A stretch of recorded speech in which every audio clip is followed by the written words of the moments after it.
Oke, Assalamualaikum warahmatullahi wabarakatuh. Izin memperkenalkan diri, nama saya Yulia Roslina dengan NPM 24265 dari Prodi Teknologi Rekayasa Internet, jurusan Teknologi Informasi. Nah, pada video kali ini saya akan menjelaskan mengenai hasil yang sudah saya kerjakan pada lab 15 ini pada mata kuliah pemrograman internet 1. Nah, proyek saya ini adalah Smart City Issue Tracker. Aplikasi ini digunakan untuk membantu warga melaporkan permasalahan di lingkungan kota seperti kerusakan fasilitas, kebersihan infrastruktur, kebersihan infrastruktur, dan masalah umum lainnya. Nah, pada video kali ini saya akan menunjukkan alur dari aplikasi Citizen dan admin, lalu menjelaskan bagian kode yang berperan penting, lalu akan menampilkan rekomendasi API serta menjalankan pembuatan otomatis menggunakan Django Test dan Playwright. Oke, untuk ini adalah arsitekturnya ya. Nah, jadi secara umum aplikasi itu dibuat dengan pemisah antara frontend dan backend. Jadi bagian Citizen itu menggunakan frontend berbasis JavaScript yang berjalan sebagai halaman web terpisah, dan frontend juga langsung mengolah database, tetapi mengirim tidak langsung mengolah database, tapi mengirim dan mengambil data melalui API. Nah, kalau backend tersendiri itu dibangun menggunakan Django dan Django REST framework. Nah, backend ini berfungsi untuk menangani login, validasi user, pengaturan hak akses, penyimpanan laporan, perubahan status laporan, dan penyediaan endpoint API. Nah, untuk admin, sistem ini menggunakan halaman backend berbasis Django template. Nah, admin hanya masuk ke dashboard, melihat data laporan, serta memproses status yang sudah dikirim oleh Citizen. Nah, dengan model seperti ini, peran Citizen dan admin menjadi terpisah. Citizen berfokus pada pembuatan laporan, sedangkan admin berfokus pada pemantauan dan penanganan laporan. Nah, kita mulai pada demo portal Citizen. Ini ya, saya akan coba ini dulu. Nah, kita logout ya. Oke, kita masuk lagi. Oke, nah, kita sudah login, kita sudah masuk ke halaman Citizen-nya. Kita coba buat laporan. Sebenarnya yang apa ya? Banjir deh. Banjir bencana alam. Ini ada apa sih? Kursi patah, kursi jalanan, kursi jalanan, kursi trotoar ya, kursi trotoar,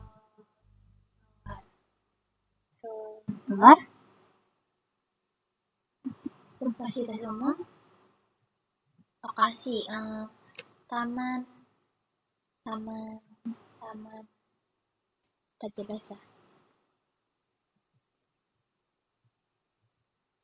kursi umum di Taman Raja Basa patah.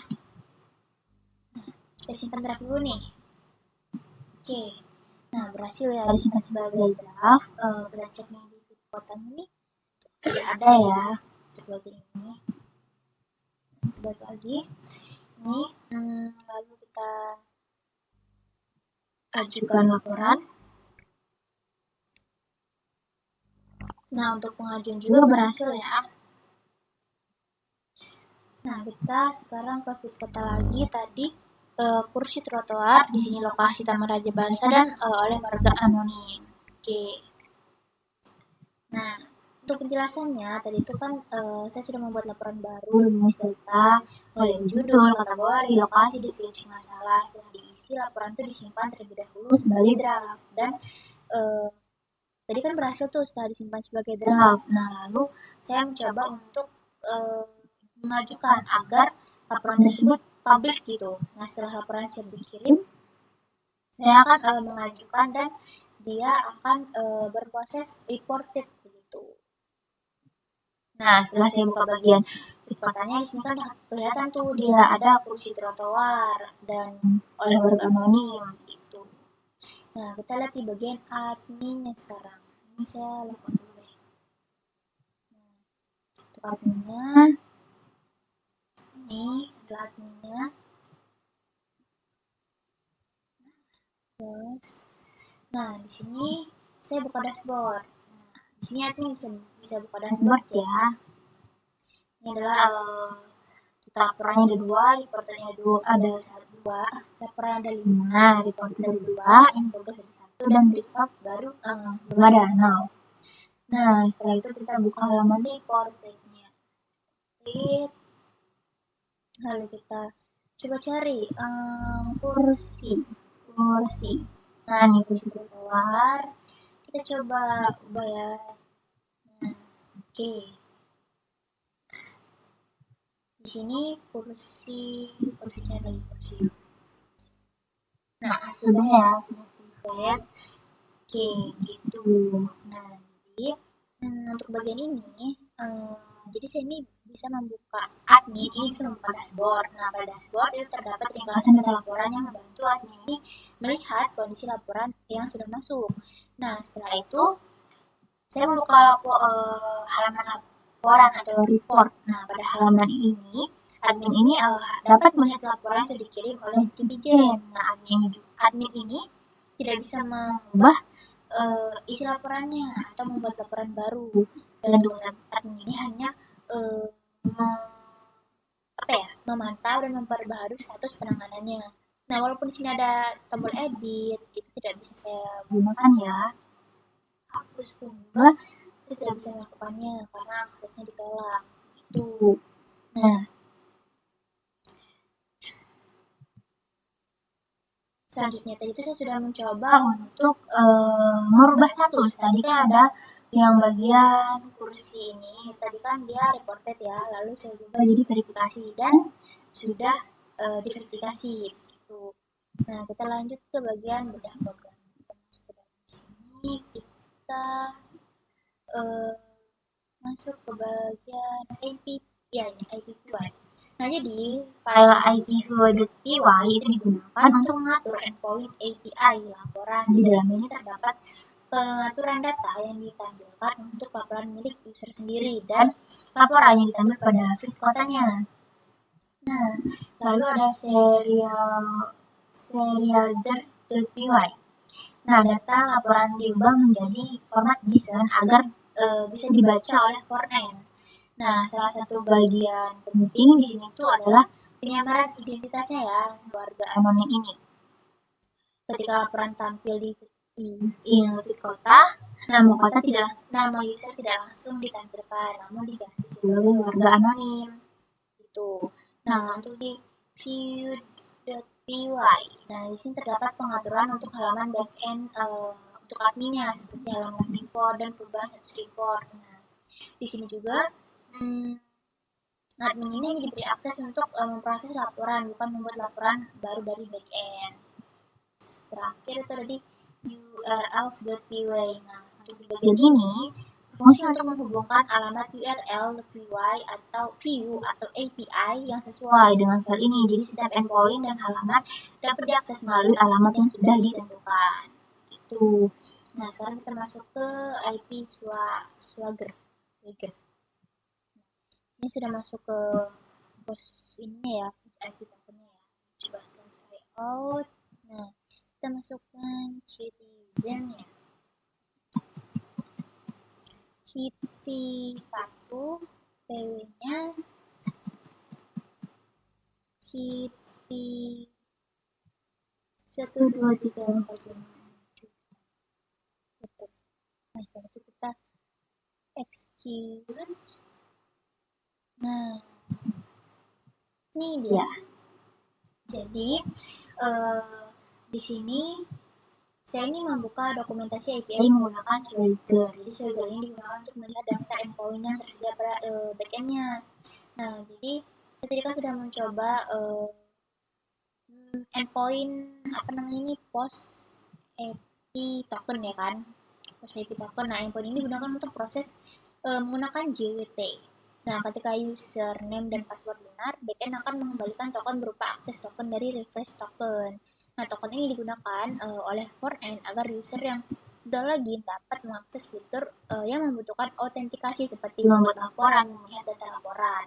Nah, dengan adanya Swagger ini, endpoint API lebih mudah dipahami dan diuji karena request dan respon dapat dilihat langsung. Oke. Hmm,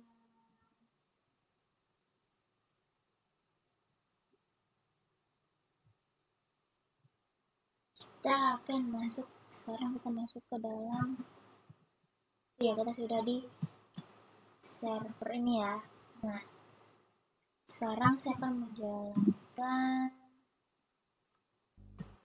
Python Python manager sesuai my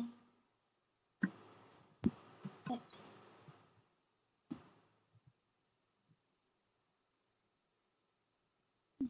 Salah ya? Ini setting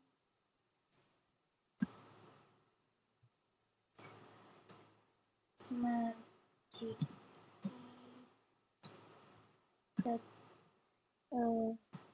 apps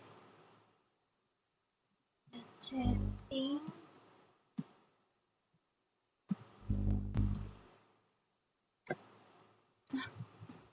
juga.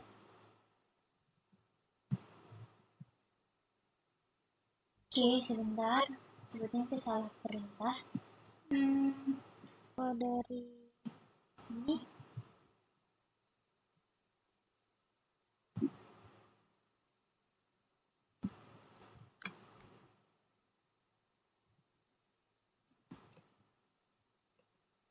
diterima, kita saya lagi.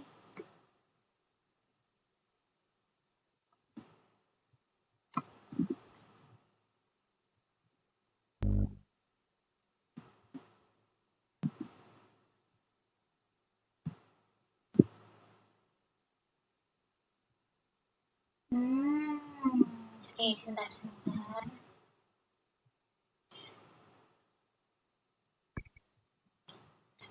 Oke, baik. Sepertinya saya tadi ada salah mengetik ya. Jadi dia error. Sudah versi benaran dan dia sedang running.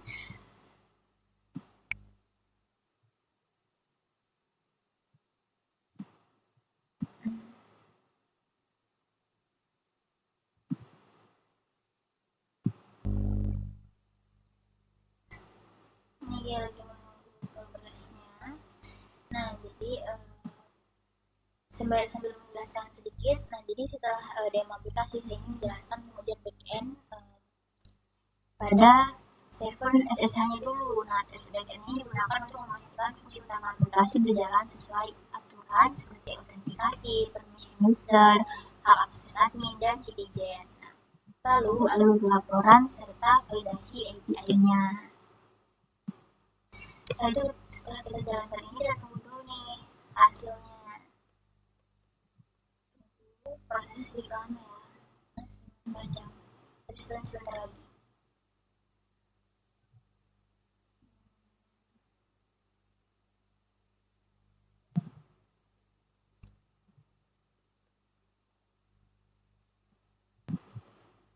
Nah, oke, ini sudah.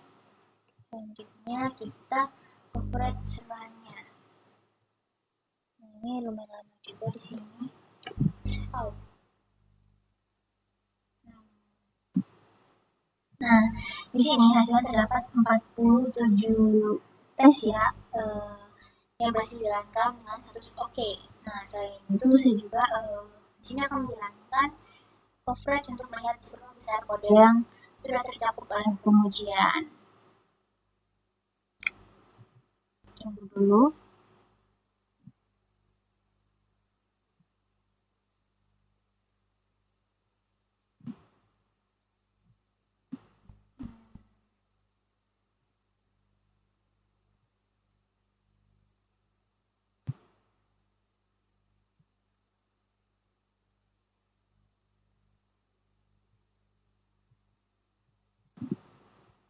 Tunggu sebentar prosesnya sedikit lama ini.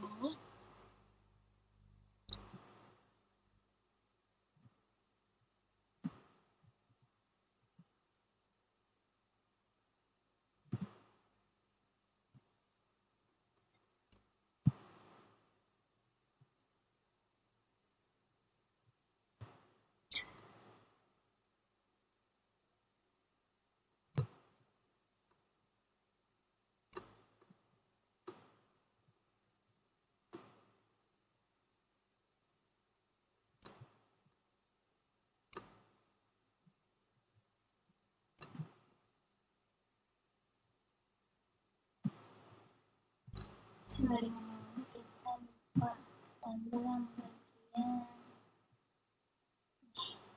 homepage. Tunggu dulu, ini masih lumayan lama. Sebenarnya nggak lama banget sih. Udah sedikit lagi.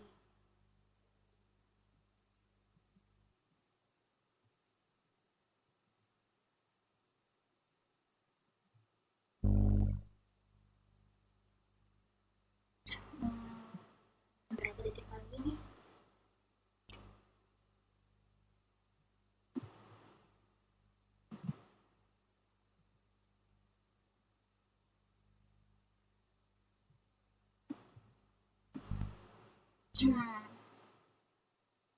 Nah, sedikit lagi, sekitar 2 detik lagi. Nah, oke. Dan kita coverage reportnya.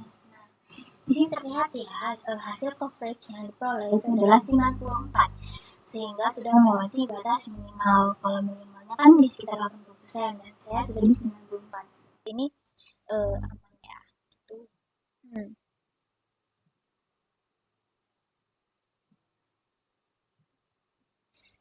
Sekarang kita akan lanjut di playwright-nya ya. Kita mungkin exit dari ini ya. Nah, kita akan CD ke CD S. Nah,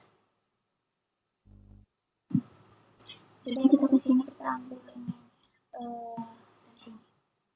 Oke, jangan Bismillah.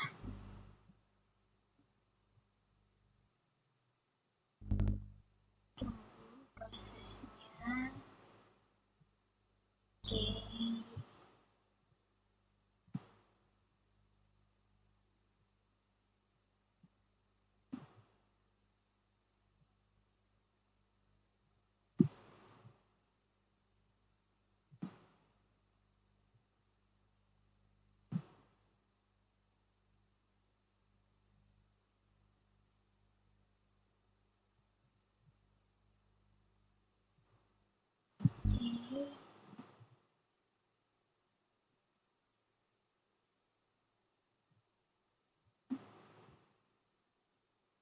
Nah, di sini saya melakukan pengujian front-end menggunakan Playwright. Pengujian itu dilakukan agar